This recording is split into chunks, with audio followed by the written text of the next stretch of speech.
actual problem, I want to share with you a few statistics, and then we're going to take a quick look at some of the considerations about how we talk about this issue, right? How we talk about this issue. But the more important thing is to understand, try to get a grasp of what's happening that's leading people down this path of having doubts about Allah subhanahu wa ta'ala or doubts about their faith. This is the most important thing.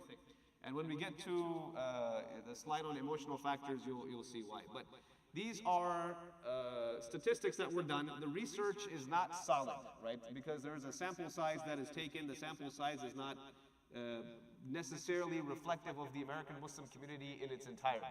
But the numbers are, with statistics you always have a plus and minus. I think there's a plus and minus a lot because of the sample size of the study. But in one of the studies, I think this might have been the Pew Research Studies on Religion, they surveyed a certain number, I can't remember how many, but the statistics, they said 23% of Americans raised as Muslims no longer identify with the faith. I highly doubt that number, right? I highly, highly doubt that number, that it's actually that high. But that's just how statistics is. But this is something that is floating around out there. Among these 23%, 55 of that 23% are saying that they don't have any religion. They don't belong to any religion. About 20%, they're saying we've converted to Christianity, 20% to other religions, spiritual practices, so on and so forth. And again, these are mostly young second-generation immigrants who have come to reject the religion of their parents. Now again, I have issues with the numbers, I have issues with the study, but it's out there. This is something that is being put out there for people to look at. However, being in a community where you have your own experiences, your imams will have their own experiences, people come forward. People come forward and let you know that they have issues, they have doubts, they're no longer members of this faith, so on and so forth. And for every one that comes forward, there's probably multiple that are not. They're either quiet, they don't even come to the masjid, or whatever it may be. So we don't really know how widespread the issue actually is. Some of the reasons that were given for leaving Islam. This is an interesting slide, I want you to keep this in mind. Forget the numbers, but look at the issues. So issues with religion in general. So people have an issue with organized religion. And this, by the way, is a very Western phenomenon. This term, organized religion, is a very Western philosophy or term or whatever it may be. But they don't want to be a part of a religion that tells them that's basically what it means, organized religion, right? Meaning you have to do this, you have to do that, you have certain rituals, you attend on certain days, you do certain things. Other issues with religion in general, just simply don't believe in God. They were not practicing anyways, and so slowly over time they tended to drift away. So issues with religion in general, meaning they don't want to belong to, they don't like religion in and of itself. So Islam, if they're Muslims or born Muslim or whatever, doesn't matter if it was Islam or Christianity. Another issue is with Islam specifically, meaning they have issues with Islam specifically, raised Muslim but never really connected, don't like or agree with the teachings of Islam, or they will even claim, the propaganda that is out there about, Muslims being terrorists and so on and so forth. Surprisingly enough, you go to Muslim countries, that propaganda still exists with groups that are outwardly religious, or they want to, be more, they want the society to be more religious. Even in Muslim countries, you have this labeling of practicing Muslims as terrorists or fanatics and extremists and so on and so forth, which is problematic. But that's one other one. And then, they're saying another 16% or so had a preference for other religions. And common reasons that were given in these surveys for leaving Islam, some people said personal growth, because as they grow older, they become more educated, they learn more things about the world, they get exposed to more ideas, etc. So now they're like, this is, we're maturing, and we no longer need this babyish type religion and all this kind of stuff, right? Life experiences had it. Some of them saying family reasons, some of them, they didn't really answer that question for why, but the only real reason that's kind of given, or excuse we could call it, is, there's more out there than just what we've been taught. Now here's something interesting. Those are the reasons people are claiming they're leaving Islam. These are the reasons that people are saying they're accepting Islam, right? And compare between the two. The people that are saying we're leaving Islam versus the people that are saying we're accepting Islam. So in that same survey, about 24% of converts to the religion, they preferred the beliefs and teachings of Islam. They find more meaning in these things. They read or studied the text, they studied the Quran, and so they want to become a Muslim. A lesser percent wanted a sense of belonging to a community. Some of them just through marriage, they married a Muslim, right? So the brother marries a sister becomes a Muslim, or sister brings a brother, he wants to become a Muslim to get married, it happens. We don't question. Allah is the judge of the hearts. Family, searching for answers, exploring spiritually. Some of these they're related with each other. Finding the truth in Islam, the first two categories are also about finding the truth. But this is interesting. Some of the same reasons people are saying we're leaving Islam, we don't like the teachings, we don't like organized religion, we kind of grew out of it, doesn't make sense, are the same reasons people are coming to Islam. It does make sense. We do like it. It gives a sense of community, a sense of order, a sense of belonging, right? So what do we do with that? Right? What do we do with that? Is the problem with the actual issue, or is the problem with the actual person? What do you think? It's with the person, right? It's with the person. So because the same reason people come to Islam is the same excuse they're giving for leaving Islam, doesn't make any sense, right? When you talk about it empirically that way. Dr. Muhammad Sadiq is a Muslim psychologist, a licensed counselor. One of his papers was presented at this conference as well, but he had a very good quote that I like to use, that a mere verbal or mental belief has much less meaning and value in a person's life than a conviction in the heart. And when we talk about Muslims who are born Muslim, raised Muslim, who eventually end up leaving the faith, this is one of the core issues, is that it never gets seated in the heart. Never gets seated. For some reason, it doesn't get seated in the heart, and all of us miss it because either they pretend to be Muslim or they're doing things that Muslims do, and so nobody questions whether or not they're Muslim. And we don't dig in, we don't catch the little signs where people might be drifting away, and so we never have those conversations. Just some quickly definitions that we know what we're talking about. Atheism, simply, not believing in a God. There are two madhabs of atheism. Generally speaking, there are two madhabs. One of them is the soft atheism, which they don't believe in God, but they don't care if anybody else does, in a nutshell. Right? They don't believe in God, but don't bother the people that believe in God. And then there are the ones that do da'wah, like they go out and they preach. Right? They come after you, they attack you, they call you all sorts of names, they make videos about you, they write all this kind of stuff. So those are the strong atheists, and they actually have a mission to go and confront theists and people who believe in God and disprove them wrong. And they want the world to they want the world to convert. They want to convert people to atheism. This is essentially what they're doing, right? They have their own dogma for this. Then there is agnosticism. And agnostics are basically not sure about God. And there's different madhabs with agnosticism as well, right? And you can see them kind of listed here. Some of them deny, they don't really think there's a God. Some of them are not sure there's a God. Some of them don't care whether there's a God or not. But that's agnosticism. And usually, what's happening in Muslim communities, I wouldn't necessarily define it. I think atheism is much less, more so than this category, where people become kind of careless and heedless, and they don't want anything to do with the religion for one reason or another, for something that they've been through. But this is where most people tend to actually fall. A lot of people are not actually saying there's no Allah, there's no God. They just have a problem with the religion and they don't want to necessarily be associated with it. So the bulk of people might actually fall into this category. It's important to know the difference, because when you're talking to someone who's claiming they've left the deen, and you dig into them a little bit, you might actually find out that they're not. So if you treat them like an atheist, it's like the wrong medicine for the wrong diagnosis and so on and so forth. So it's important to know these things, and then the people you're dealing with out there. Then these are some other words that come up when you talk about atheism. Skepticism. Skepticism is an old ancient Greek philosophy about questioning everything. It's really dumb, but it's made its way into these academic discourses and all this kind of stuff. Pyrrhonism. Pyrenees, I forgot what this guy's name was. This guy, is the popular story about him is he's walking with his students, and his students would be following him, and he would just be philosophizing or whatever. And he was about to, go to like the edge of like a hill or a cliff or something. And his students, are stopping him. You're gonna fall, or you're gonna get hurt. And he's skepticism, right? To question him, is there even a hill? Is there even a cliff? Am I even going to fall, right? And they had to physically kind of hold him back. Now, in our terminology, we would just call that dumb, right? There's a cliff, you're gonna fall, that's just dumb. But the Greeks had their own, love for whatever kind of knowledge and philosophy, and so but this has made its way into academic discourse. You study philosophy, you study Period. It's really ridiculous. But skepticism is really just arguing to try and make nothing seem right. In a nutshell, that's kind of what it is. And then Darwinism does not equal atheism.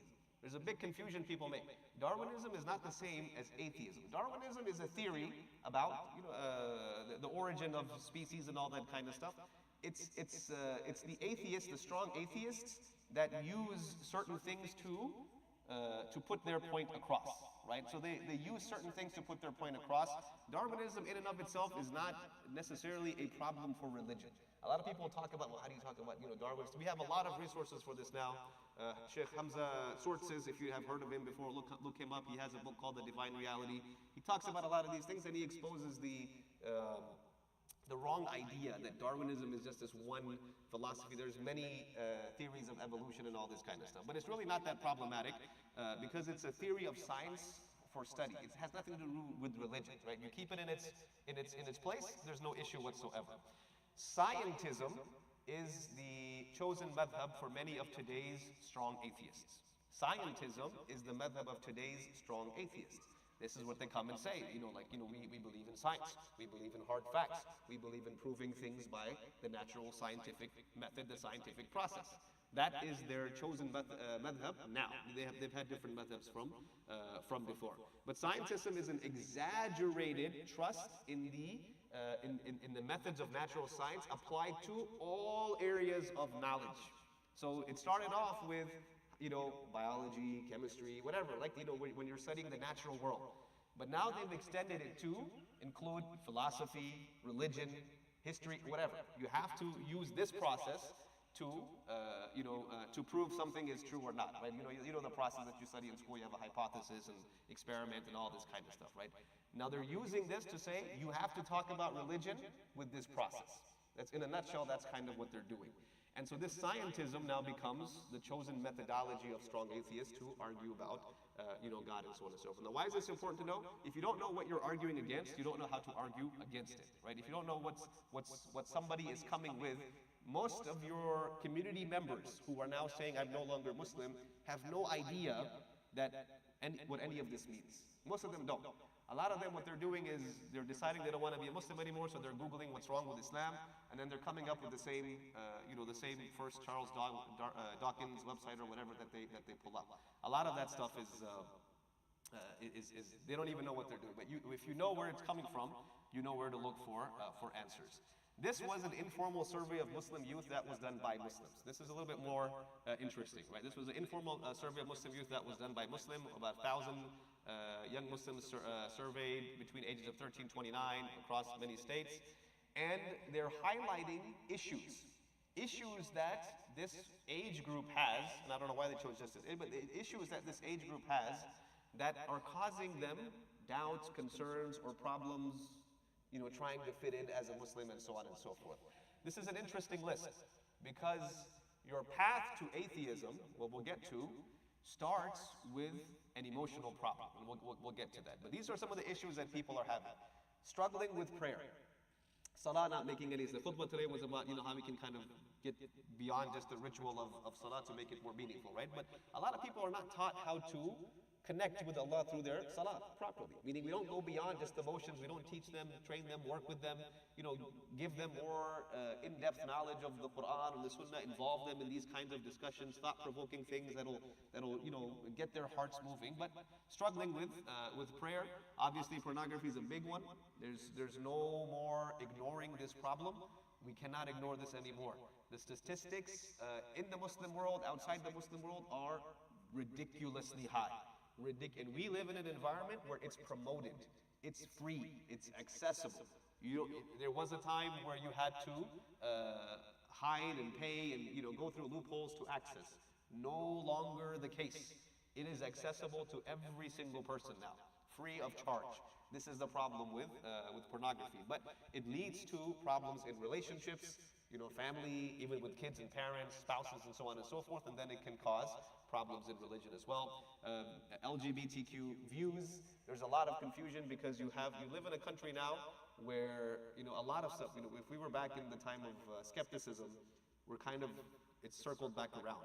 right? Where people are talking about how, if you're a man, you can say you're a woman, or you can use these, but for a lot of us, this is just, it's like, what is this? What is this conversation even about? Why are we even having this conversation, right? But it's pushed so much.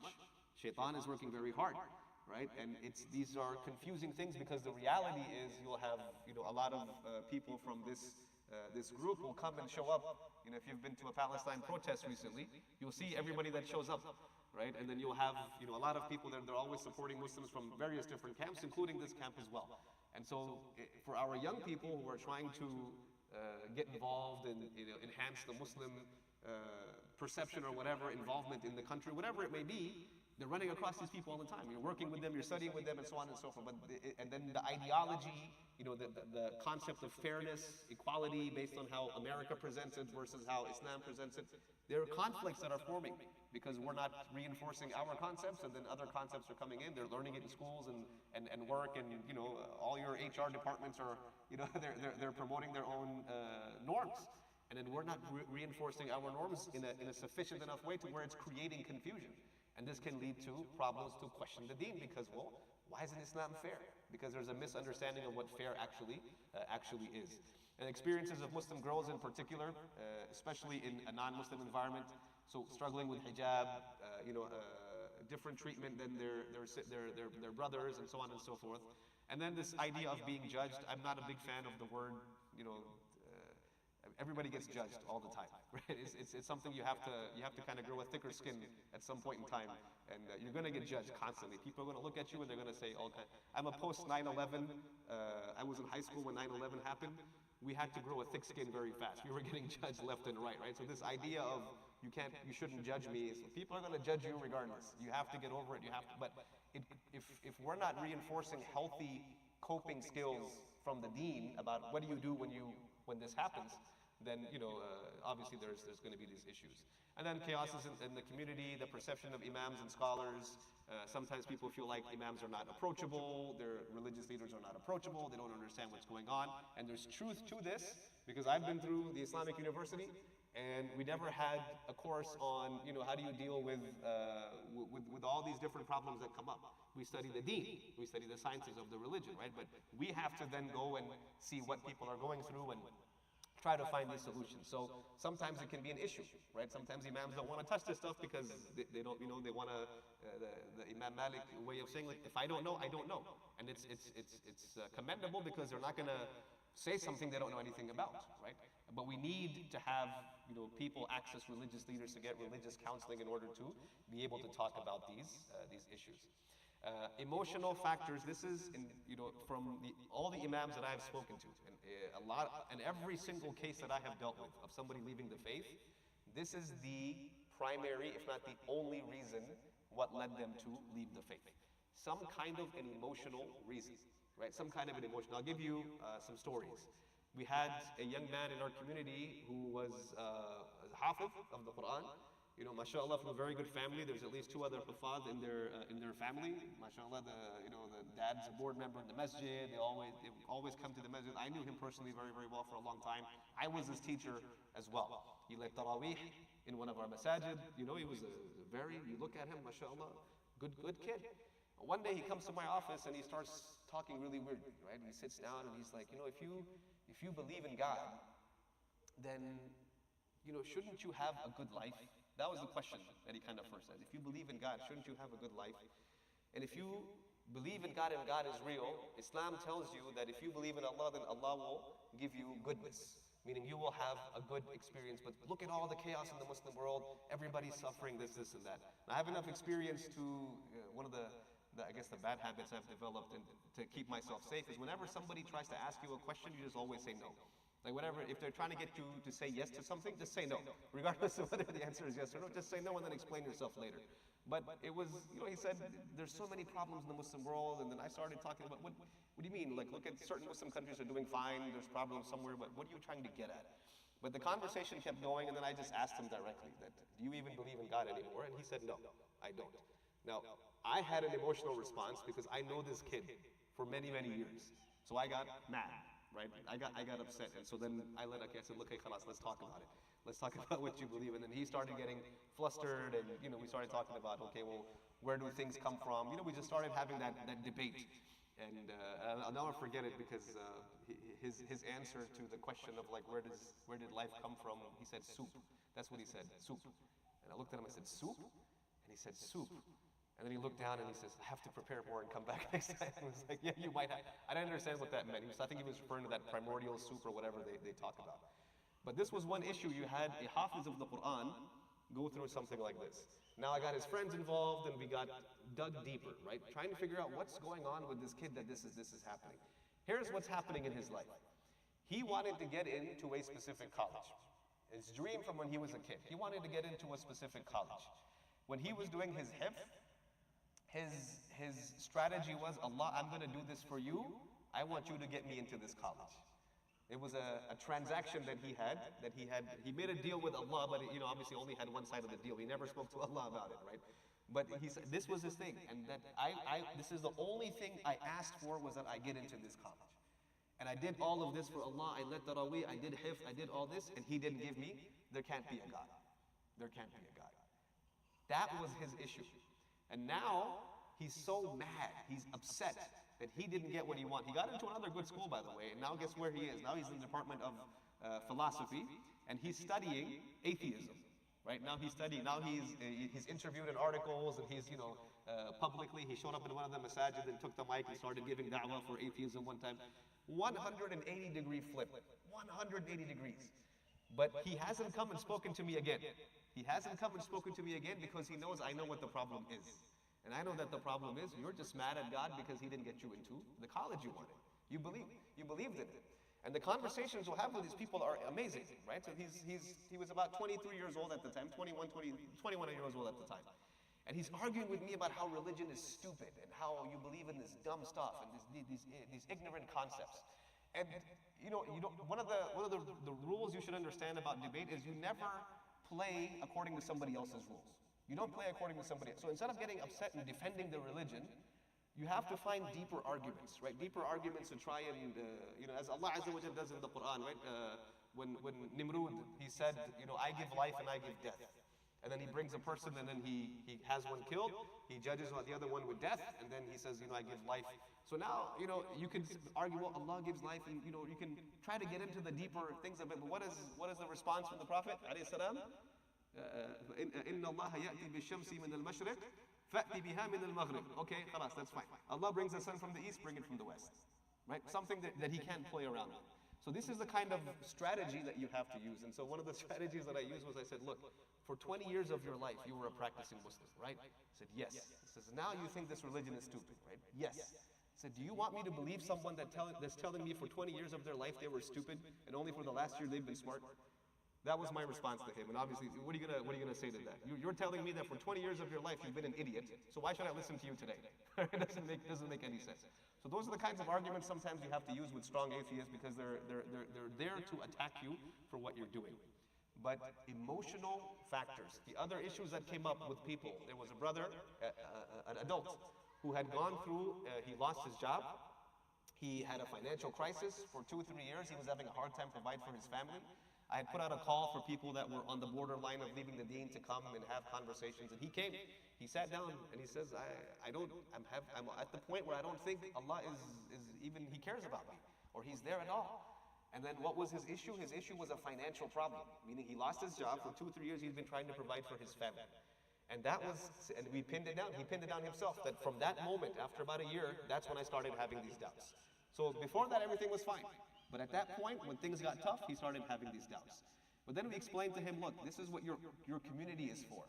This is what sadaqah and zakah is for. When you're having issues, we come in and say, Allah has given us the wealth to support you.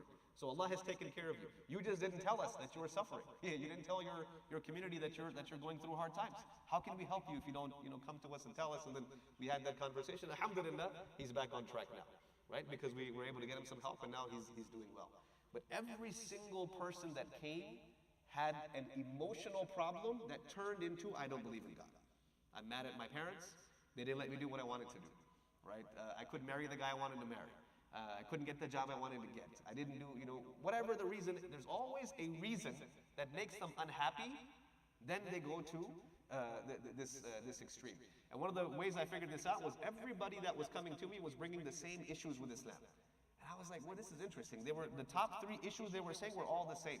And then I Googled myself, because one of them was talking, I said, okay, everything that's wrong with Islam, and I found the list. There's a list of like 50 things that are wrong with Islam. Everybody was Googling the same list. They weren't even coming up with unique problems. So they've already decided, I don't want to do this anymore. Now I need a justification. So now they don't have information beforehand to justify. So then they go and get the information, and that becomes a barrier to their emotional reasons. They don't want you to get into the depths of why they're doing this. Here's the reason why. This is what's wrong with Islam. Nothing's wrong with me. Something's wrong with Islam. And this is what we do when we don't want to solve any problem. We don't look inside ourselves. We blame something else or somebody else. Everybody does this. And in this instance, it ends up being something like this. So there's some recommendations that were mentioned by the researchers for kind of addressing these emotional factors. I'm not going to read through this whole thing. But there is something that parents should be aware of. And this is what's described as highly religious parents, and I put this in quotes. There's nothing wrong with being a highly religious parent. There's nothing wrong with being a strict parent. But if you are not aware of the environment in which you are parenting, then your techniques can cause problems, right? So if you grew up a different way in a different culture, in a different country with a different, so even if you grew up in America, by the way, so 50 years ago America was very different, today America is very different. The same stuff doesn't work that worked 50 years ago. I think there's a narration from Ali radiallahu anhu that says, if you raise your kids the way you were raised, you're going to fail them for their future. You have to raise them for their future, not for your present, right? That's something along those lines. So this is something we have to be aware of. Our kids are growing up in an immensely secularized society, even in the Muslim world. We're just coming out of colonization. Many of our Muslim countries, India, Pakistan, North Africa, the Arab world as well.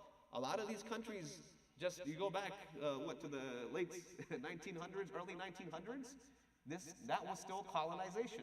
We are still trying to undo a lot of what was done to us for a very, very long time.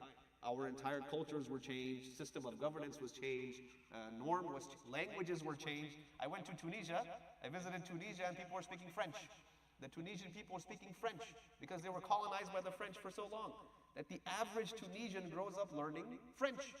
In our countries, in the Indian subcontinent, English. They go to India. My cousin, I remember when I was in the Islamic University, I was an implant back to Pakistan, right? I didn't speak Urdu that well then, so I was there, and then we went to get a goat for Eid. And I was with my cousin, and they were weighing the goat, and the guy mentioned the number, how many kilograms the goat weighs, and he said like 42 kilo. 42? I still don't know, right? 42 kilograms. And I looked at my cousin, I said, what does that mean? And she said, I don't know. She lived in Pakistan her whole life, doesn't know how to count past 30 in Urdu, right? And I got really upset, like you live here, you don't know how to do this. And the guy that was selling was like 42. He knows it in Urdu, he knows it in English, he probably knows it in like 5 other languages. But the Muslim world, not just America, the Muslim world itself is reeling from this post-colonization. So everybody is kind of growing up in an environment where there's a lot of secularization. And the normalization of like how you approach life, it comes from a secular perspective. A lot of our legal systems have changed as well. If we're not aware of this, I'll give you some examples. I was one of 2 Muslims in my entire high school in South Mississippi. One of 2 Muslims in a student body of well over 1,200, 1,200 kids. Now, how easy is it for a young person who doesn't have the resolve of an adult, to face hundreds and hundreds of kids every day and proudly declare their iman? There's very few children that can actually do that. And now you turn that boy into a girl, and you tell that girl to put on a hijab, and to go into the sea of people who, they don't know anything about this whatsoever. And if any of you have been to school here, you know peer pressure and bullying and all this, the kind of stuff that exists. It is an incredibly harsh environment for our Muslim children, even for some Christian children nowadays. It's a very harsh environment. So if we don't know what our kids are facing and we're throwing things on them, that you should do this, but they're struggling with so much in their little world, it's going to cause problems, right? So they're going to sneak out and do things differently. They're going to change their clothes at school, all of this kind of stuff. It's going to happen. And so we have to be aware as parents that this is our reality. Now, how do you deal with that? There's no necessarily right or wrong answer. but you have to know what the problem is. And the best way to confront it is to involve somebody else, a trusted, religious figure, to try and, counsel the family, the child, and try to figure things out. And also give people time, because the situation is really not what you would, it's really, really bad. Situation is really, really bad in these schools. SubhanAllah, there's the amount of access to drugs that you cannot imagine in the school system, during the school day. During the school day, drugs in the school system, kids getting high in the bathroom. You cannot imagine how bad it is. I went to high school in South Mississippi. I think that time we had access to, it was marijuana was probably the worst drug. Now there's like 30, 40 different types of things that kids are exposed to, right? There's so many issues going on. And if we're completely not aware, we're just telling kids, you have to tell the truth, you have to do this, you have to. We're just giving them instruction, but we're not realizing the problem that they're actually facing. So this can give rise to a lot of doubts and emotional issues and conflicts in their minds. And we have to be able to resolve that. And again, we can do workshop after workshop to talk about these things, but this is just exposing the problem for now. What I'll get into real quickly, inshallah, we'll end with this, is the intellectual considerations, right? We can understand the problem, but there's also the problem of people actually giving da'wah to atheism with their dalil. Like they're presenting dalil now. This is our evidence for what the arguments that we're making. And so, alhamdulillah, our deen gives us tools to address every problem. We can address the emotional problem, and that's usually done through good, positive community experiences, trustworthy people that they can talk to, and most people will be influenced by the people they like. So that's your solution for the emotional problem. You have to find good Muslim people that your community members will like, because that's one of the major ways that people get influenced. They just listen to people they like. So if they really like their friends or their friend's mom or dad, they're going to listen to them. They're not going to listen to their own parents. But if they like their friends, their parents' friends, and community members, they're more likely to listen to them. So exposure, and that's the solution for one of the big major high-level solutions for the emotional problem. Now, scientism comes in and says, look, science is the solution for everything, and this is blah, blah, blah. You have to use the scientific process, so on and so forth. And again, we're not going to sit there and try and argue always through science. And we did this before, where we were like, no, see, here's ayat in the Quran that science proves. And we kept making science the bar, right? We kept making the scientific method the bar. So because of your method, our religion is proved. We did that for a long time, and now we need to understand that wasn't necessarily the best approach. Your created method of science is something it's great, you've done it, you do a lot of research with it, but that's not the bar we measure our deen with, right? That is not the bar we measure our deen with. So scientism has a lot of problems. It assumes, and here's the main problem with it, it assumes that the scientific method is the only means of coming to an actual truth. That you can only come to the truth through the scientific method. I'm going to summarize this slide just very quickly. There's no proof to that claim using the scientific method. This is our argument back to their claim. They claim that the scientific method is the only way to come to an objective truth, but where does that claim come from? It does not come from the scientific method. They cannot use the scientific method to prove that claim, and our scholars and researchers have debated this and made this very clear. And even for them, they have to make a hypothesis. This is their hypothesis. And then they're trying, so there's no proof of this whatsoever. It's just a claim. It's just a claim. This is their shahada, basically. But they try to enforce now the scientific method on every aspect of life. And then they try to get into these issues. I want to give you this example here. So here's from the Quran, Allah Azza wa Jal addresses this mentality. وَقَالَ الَّذِينَ لَا يَرْجُونَ لِقَاءَنَا لَوْلَا أُنزِلَ عَلَيْنَا الْمَلَائِكَةُ أَوْ نَرَى رَبَّنَا لَقَدْ اسْتَكْبَرُوا فِي أَنفُسِهِمْ وَعَتَوْا عُتُوًّا كَبِيرًا. That those who disbelieve, or those who do not expect to meet us, what did they say? Why do we not see our Lord? Why don't angels come to us? Right? And so this is the problem with letting other people set the bar as to how you present your deen. What they want to say is that, okay, if you're telling the truth, then we should be able to see Allah. Right? And that's one of the arguments that that if you can't see it, feel it, measure it, so on and so forth, then it doesn't exist. And that's they're not necessarily going down that line, but they're claiming. Like, why don't we just show us Allah? Show us Allah. Or why doesn't He send angels down? And it's funny because you don't believe in this deen, but you want to be in charge of how it should be conveyed. It doesn't make any sense. Like, you want to tell the Creator how He should convey in a better way so that you will have whatever. But it's just excuses that they put forward. And every argument that is made for religion is the same thing. It is an excuse that is put forward just like this. There's no base for it whatsoever. Here is a really good example that was mentioned. And I'll read this out to you guys. And this is an example of us not being able to measure and see and understand our Creator, subhanahu wa ta'ala, but in a very realistic sense that we can understand. So consider a group of scientists who observe microbes in a petri dish. The microbes may be completely unaware of the scientists who shape and manipulate their environment, or they might even have a slight hunch that something greater exists beyond them in their world, but could they ever directly observe or measure the scientists themselves? You know all that little bacteria that we play around with and mess around with? Do they have any idea who's doing this to them? The bacteria, do they have any sense of who we are and what we're doing to them? The magnitude of difference is so great that there's no way they have any knowledge of who are these people that are doing this to us. Something's happening to them. Allahu a'lam if they have, the kind of life that we have, but Allahu a'lam about that. But that's the example, is that we interfere in something living, right? We interfere with something living that has no way of ever understanding us. No way of ever understanding us. So the sheer difference in magnitude between the microbes and humans makes it impossible. So obviously consider the difference between us and our Creator. It's infinitely greater than that difference of the microbes and the scientists. It is simply outside the scope of science to directly perceive the essence of Allah. It's not. And this is an example we can give to make that point, that it is possible for us that this can exist, that these things have no idea who's interfering with their world, but we're interfering with it right now, and we know that we are.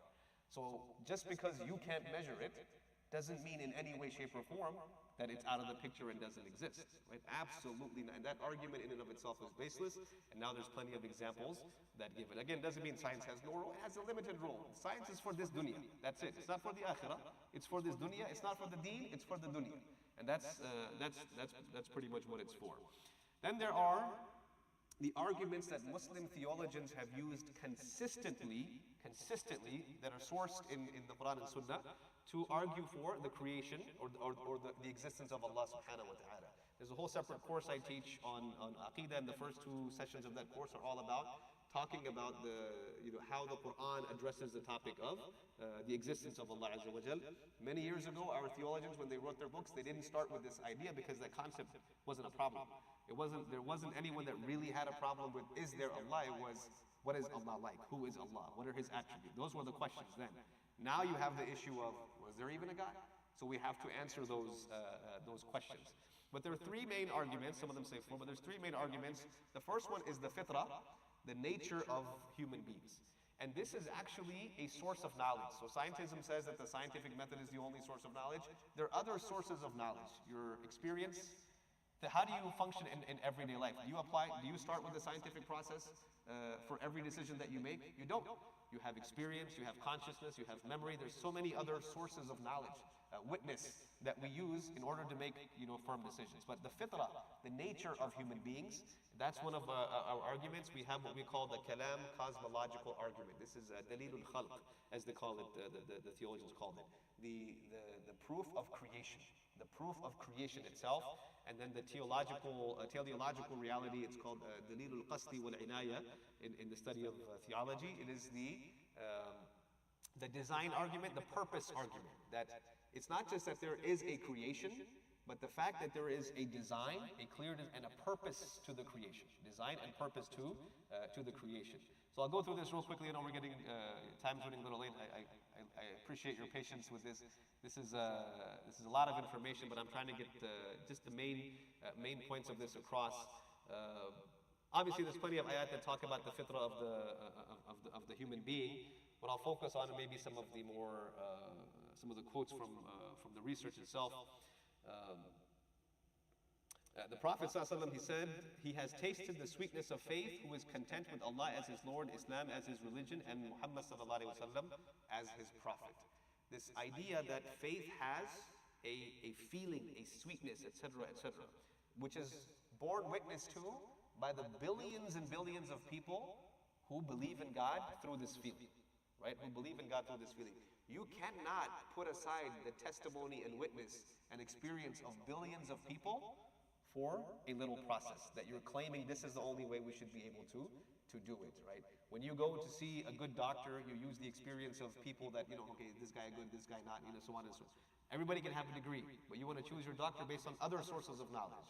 Not just, okay, did he go to college? Did he graduate? Did he pass his exams, etc.? There's so many other things that you look for. So we cannot ignore this massive witness from all of humanity, the overwhelming percentage of humanity that says there is a creator.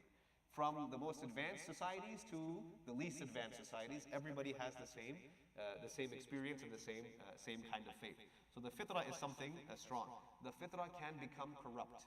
It can become corrupt, and strong atheists are a proof of that they can corrupt their fitrah so much that they will now start doubting that which is in their own nature. Shaykh al-Islam ibn Taymiyyah rahimahullah, he said the establishment and recognition of the creator is a fundamental instinct in human nature.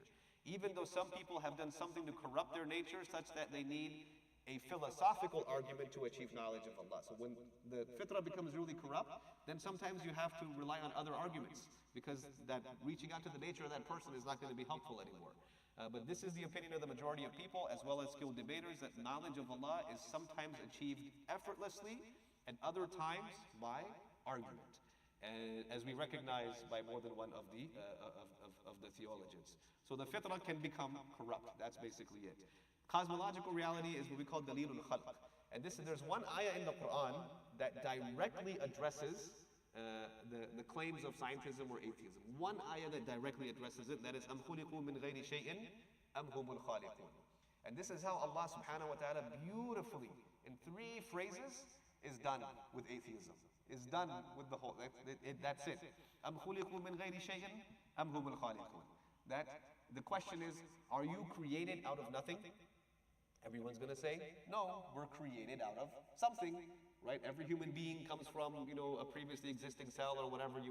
Every cell comes from a pre-existing cell, biology, right? Your first class in biology.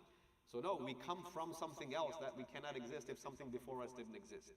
Am humul khaliqun says, well then did you bring yourself into existence? Are you responsible for creating yourself? The answer is no. There's no consciousness, whatever. We had no choice in the matter. Am khalaqus samawati wal ard. Okay, then did you create this environment? Are you the ones that put all this up into place? Right? Bal la yuqinu. They have no certainty about what they're talking about. That's what Allah Azza wa Jalla is saying. And then he's done. The only real ayah that talks about it, and this is our basis for the creation, the dalil of creation. Imam Ghazali said the world is an event and it must have a cause, and what we mean by the world is everything besides Allah subhanahu wa ta'ala. We say Allah Azza wa Jalla is infinite. There is no, and this is proven, there is no actual example of infinite in our world that we can tinker with. It's an imaginary concept. There is no real concept. There's nothing that is infinite. And one of the things that scientists and philosophers have come to agree on is the impossibility of what they call an infinite regression of events.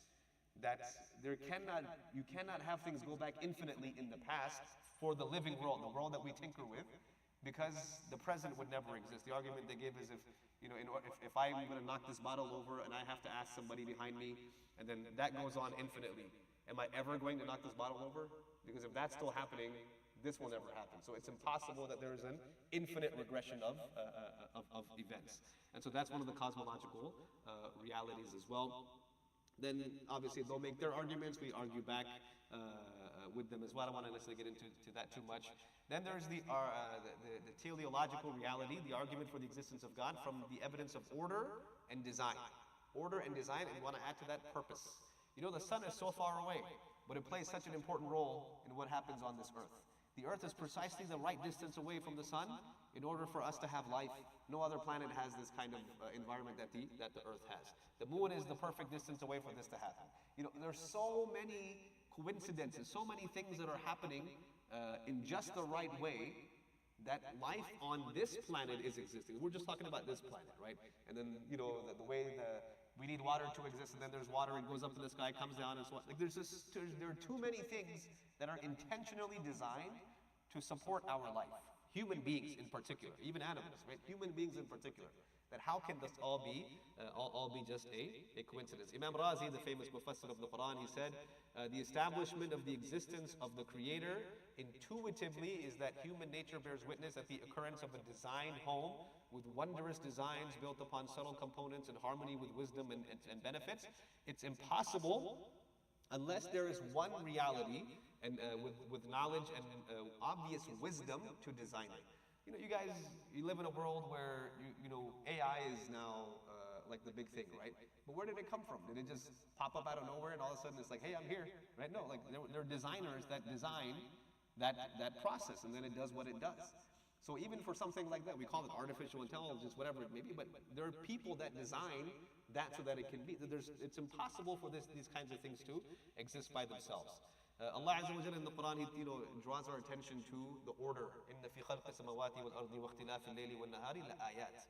That the alternation of night and day, the creation of the sun and moon, there are signs in this for you. And look how they play a role in your life.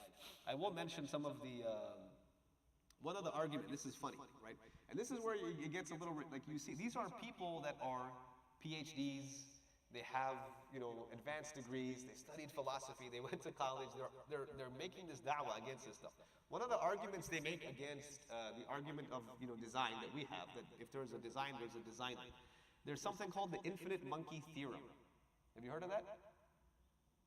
Anybody know that? The infinite monkey theorem. This is one of their best answers to this issue. The infinite monkey theorem says that if you put a monkey in front of a keyboard, and the monkey just starts hitting away at the keyboard, it's possible that at some point in time, he might end up composing one of Shakespeare's plays.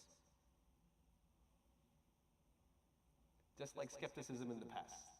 Is there really a cliff? Am I going to, you know, and then fall off and that?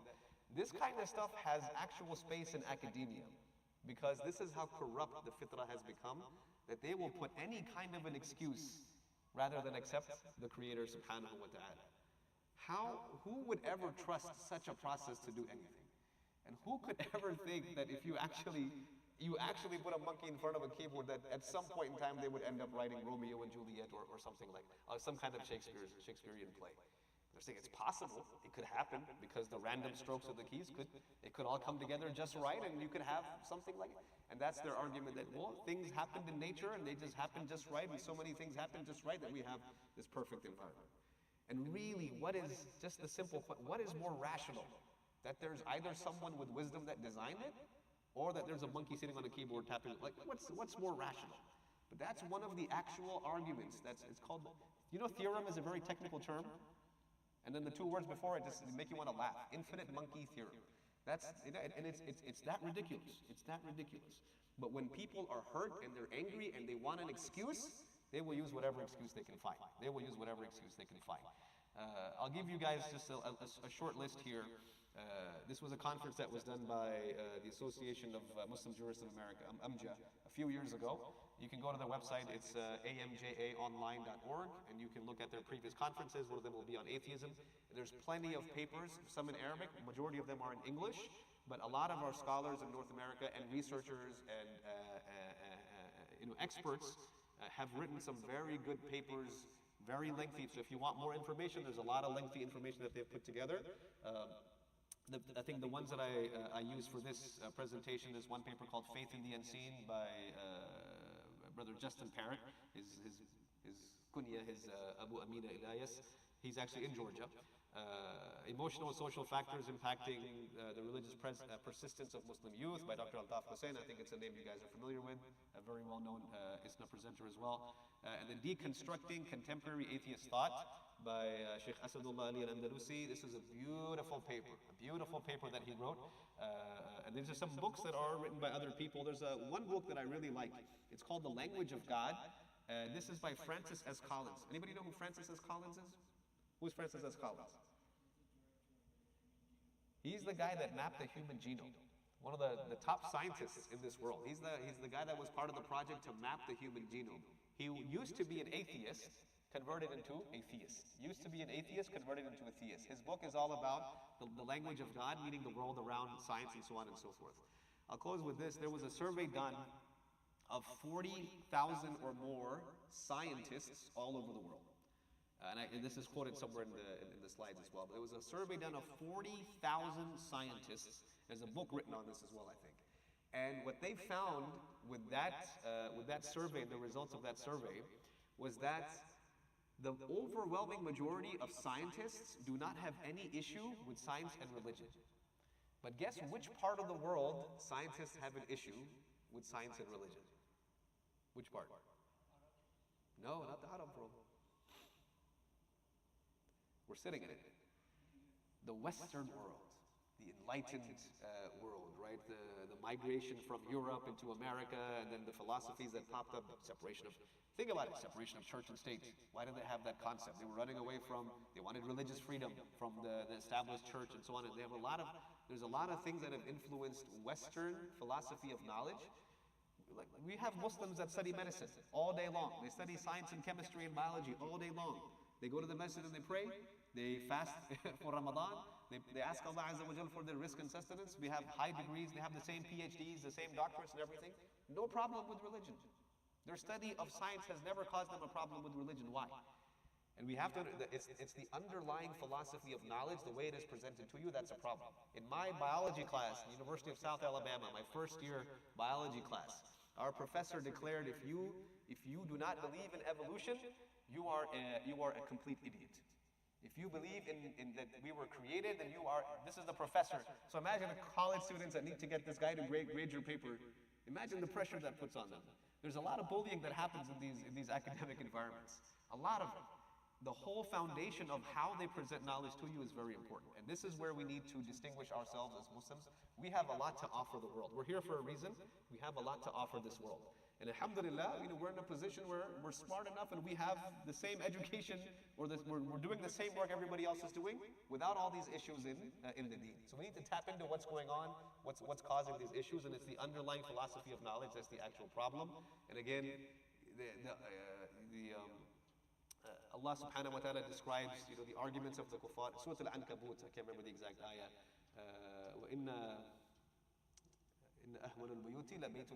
The weakest house is the house of the spider, the web of the spider. It looks beautiful, doesn't it?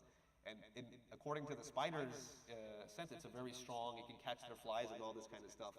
But the minute you take a twig and run it through it, it's gone, right? Except I guess it was Joro spider. You guys have Joro spiders here? The Joro spider? We have those, it's an invasive species from there. Their webs are a little bit harder to take down. But the web is a beautiful house, very intricate, all this kind of stuff. But you take a branch right through it, it falls apart. And this is what Allah Azza wa Jalla says, this is the arguments that people bring against Allah. It may seem really beautiful, really complex, all this stuff, but it's actually very easy to take down. So we shouldn't be intimidated by this. The number one thing you need to understand is that the majority of the time it's an emotional problem. And the few times that the fitrah is so corrupted that you need some kind of other resources, we have the arguments that we can make. And then again, Allah guides who He wills and misguides whoever He wills. We just do our absolute best. But the overwhelming majority of people that are suffering, that are resorting to going to these atheists and trying to put up a defense system of, trying to figure out how I can defend my emotional weakness with some kind of an argument, that's what's actually happening. And in pretty much 99.9% of the cases, and I say 99.9, what's interesting is that one case that I had where I couldn't find an emotional problem, alhamdulillah, the guy still comes to the masjid and he's praying and he's doing everything. So he's convinced on his own, Allah has guided him to some extent where he shows up for Jama'ah, he comes to Salah, he's doing everything. But he did tell me one day that, he showed me the 50 points, everything that's wrong with Islam, and there was a lot of issues with it. But we ask Allah Azza wa Jal to, allow us to understand the problem. And again, the main way to approach it is to, we can talk about this all night long. I'll give one short example. One of the companions of the Prophet ﷺ, he came up to him in a gathering of the Sahaba, and he said, Ya Rasulullah, i'dhan li biz-zina. Oh Rasulullah, give me permission to commit zina, to fornicate, right?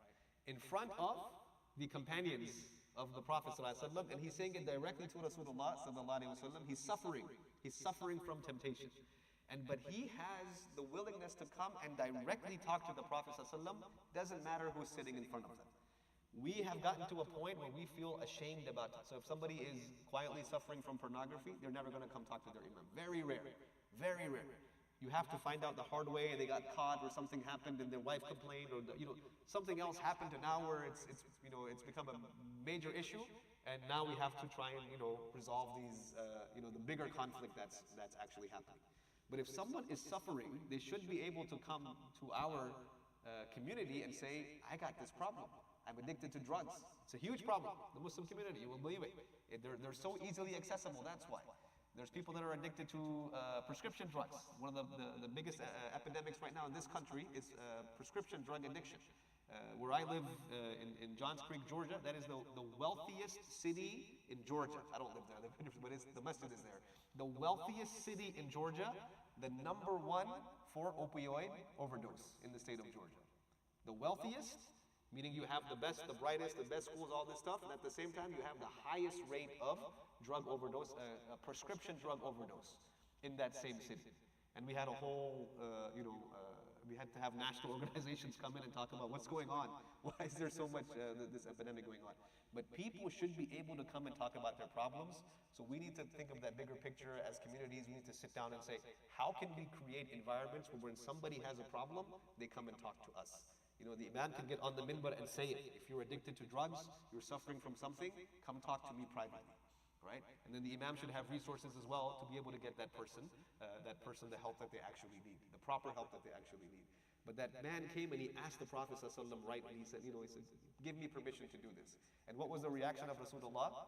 The Sahaba got upset. How can you ask him this question? He says, no, bring him close, let him sit next to me. And he had him come and sit right in front of him, sallallahu alaihi wasallam. It's a very honorable space. And then he started talking to him very gently.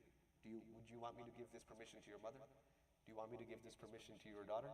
Do you want me to give this permission to your aunts? Do you want me to give this permission to your sisters? For each one? No, of course not. He's like, well, people wouldn't like it for their mothers if you were doing it with them, or their sisters, or their aunts, and their... Convinced them in a very, calm and rational way. And then made dua for him, and then alhamdulillah, he helped him with his problem. He tried to help him with his issue. And so this is the kind of, environment that we need to create, because people are suffering from many different things. This house of Allah should be where they can come and find their solace. The unfortunate reality is they're too ashamed to come here, so they'll go to their high school counselor, their college counselor. They'll go book an appointment with a licensed professional counselor whose entire philosophy of knowledge is based on something secular, and then they'll get into all different kinds of other things. And so we need to be a little bit more aware of what's going on. We ask Allah Azza wa Jal to allow us to see the problem for what it is. And the dua of the Prophet sallallahu alaihi wasallam, Allahumma arina al-haqqa haqqan warzuqna ittiba'ah. Show us the truth as the truth, and give us the provision to follow it. Wa arina al-batila batilan warzuqna ijtinaba. And show us falsehood as falsehood, and allow us to avoid it. I appreciate your intense listening. Jazakumullah khair. And if you have any questions, we'll take them. But if anybody needs to leave, I know it's late. Please feel free to go. But if you had any comments or questions you wanted to make, now would be the time. Yeah. Bismillah. For the emotional issues, how to treat it. So this is where I've been doing this for 10 years, and I tried, the approach of, okay, well, go to a counselor, go to a therapist, right?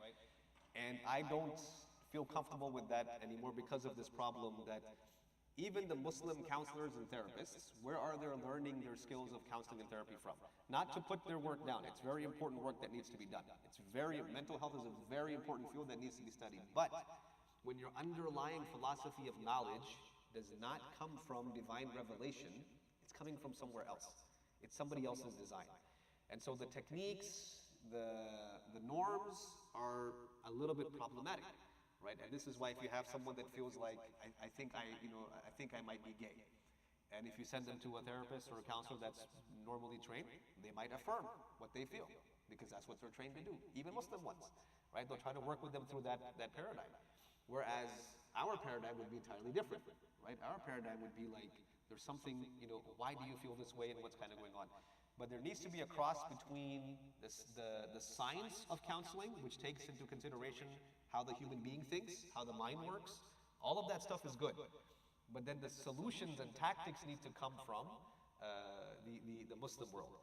One of our classes we had in Islamic University was psychology. We took psychology, and one of our professors, Dr. Al-Badawi, a Sudanese scholar, was a psychologist, trained in the Muslim world, practicing Muslim psychology, that used Islamic psychology. And there are many examples of this, by the way, in the Muslim world, where people who have the faith of Islam have learned the science of this stuff and have joined the two together to try to come up with solutions. So it's not easy, but counseling is really just about listening to the person, and listening creates a sense of influence. So if you listen to somebody, they'll listen to you. And if you listen to them and allow them to say, then they will be influenced by the person that is giving them the space to say what they feel and what they, So if they come to us, then, over time, the things we say will just make sense. That's how the human mind works, right? That's how the human mind works. You don't, if somebody is saying, if I'm a man and I feel like a woman, and somebody says, you know what, you can be a woman. People actually end up believing that. It's not normal. It's not normal, but they end up believing it because they're influenced by the person that's saying it. And if somebody comes and says, I'm actually attracted to men, and we can say, well, maybe it's something else.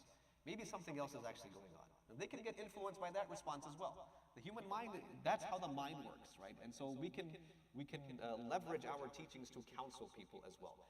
And we need a lot more knowledge of that. I'll give you an example.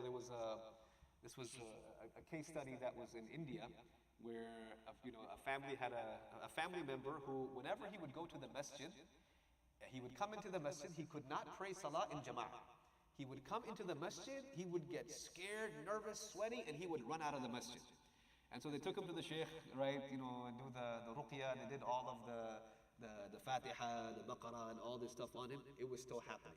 And this is where we also have to be careful with this stuff. We have to also utilize the science a little bit. Because if we tell them the Quran will cure you and it doesn't, then what we're doing is misdiagnosing the problem. It wasn't a spiritual problem to begin with. He went to a psychiatrist, a Muslim psychiatrist. He diagnosed him with, I forgot what the diagnosis is, but it's a fear of being in crowded spaces without having an exit. So it's anxiety. When you walk into a crowd and you feel like you feel like suffocating. And if you can't find an exit, you start freaking out. So if he walks into the masjid and the masjid fills up, now he's freaking out. I don't have a way out. It's a mental health problem. And so, but how did they treat it? Not with medication. They treated it with Islamic psychotherapy. So they used the religion to reinforce concepts of, should you really be scared? Who is watching over you? Who is responsible? Allah is the one that takes care of you. Look at how many other people go to the masjid. And by bringing him to the end, the last row in salah, so that he could leave as soon as he wanted to, bringing him to the last row. And over time, he started getting more and more, resistance and resolve to building it up to that. So they used a good combination of both. Diagnosed the problem properly. There wasn't a shaitan in him. He was just anxious because he felt like suffocating. And then they used the teachings of Islam. You should only fear Allah. You don't have to fear these kinds of things, to try and work him up to that level. So it's not a hard science. It's a very soft science. And you have to be good with people, you have to be really understanding, you have to have some knowledge of how the human brain works, and then you have to also be able to tap into the ayat and the hadith, the teachings of the deen, and leverage that. Alhamdulillah, a lot of people have found resolve through these things. And it's just, we just don't, I guess, share that enough. We talk about the problems a lot, but there's also tons and tons of success. Tons and tons of success with these methodologies. Inshallah.